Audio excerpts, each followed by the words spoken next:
Hi, Ted, Greta, and Mariana. It's a pleasure to meet you all three today. Actually, I have heard that you three are going to start a business, which is great. And then my supervisor advised me to discuss about how we can work when we are running a partnership. So, since we are running out of time, I would directly go to the question.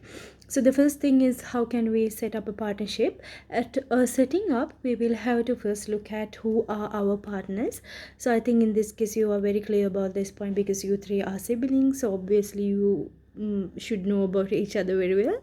And then the second thing is we have to decide about the partnership type.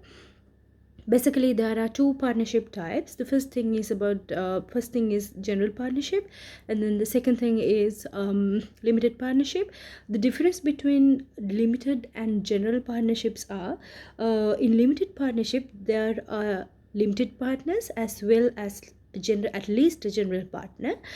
So their liability is limited, unlike to a general partner. Because for an example, let's say if there's a debt which a partnership is supposed to pay where it doesn't have money, partners are liable to sell their properties and put their money to solve the debt, whereas limited partners are not supposed to do like that. So their liability is limited.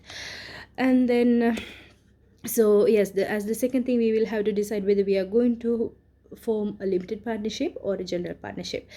And then we have to decide about the key issues, like who are going to take part in the management, and then how you all are going to share the profits, and then what is the amount of investment each and every partner going to put.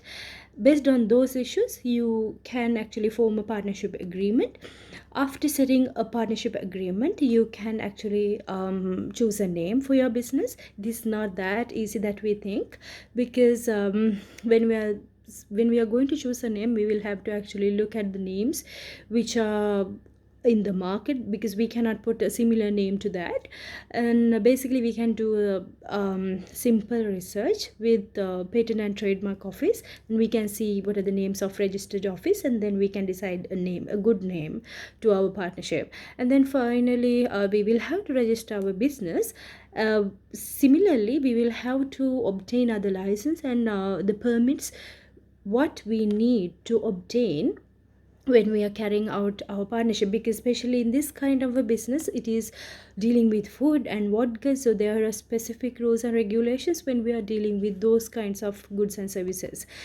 And then I would like to talk about written agreements. Should we have a written agreement or not?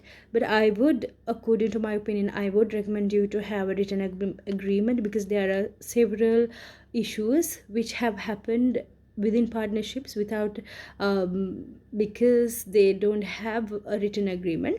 Because if you have a written agreement, we can previously decide beforehand we are starting the business. We can decide what is the ratio that we are going to share the profits, and then how much should be each partner's contribution, and how much they should participate in decision making, and everything we can decide. So it will reduce the disputes which may arise in future when we are running the partnership. At the same time, we can avoid unwanted dissolution, because we don't know if one partner got seriously sick for a long time, and then if one partner got bankrupt, if one partner died, we don't know what to do after that. But if we have formed partnership agreement which says, okay, in this kind of situation you can act like that, I think it's better, and we don't want to dissolve our partnership. So yes, it's about the partnership agreement. And then profit sharing. Usually within a partnership, partners can share profits equally. But if you can have an agreement, and in the agreement if you have mentioned, okay, this is our profit sharing ratio, maybe you can work according to that.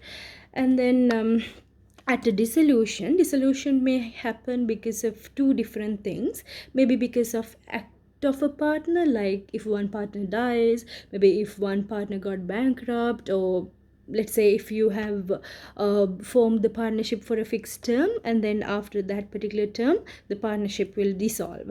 So that's about the act of partners. And the other thing is about the court order. The court may order to dissolve the partnership if partners are unable to manage affairs, so if partners are continuously breaching the agreement and all. And then finally, we are going to talk about how the assets are liquidated at a dissolution. So first of all, we have to use partnership profit, and then if there are no profits, we have to look at the partner's capital, and then finally partner's personal assets.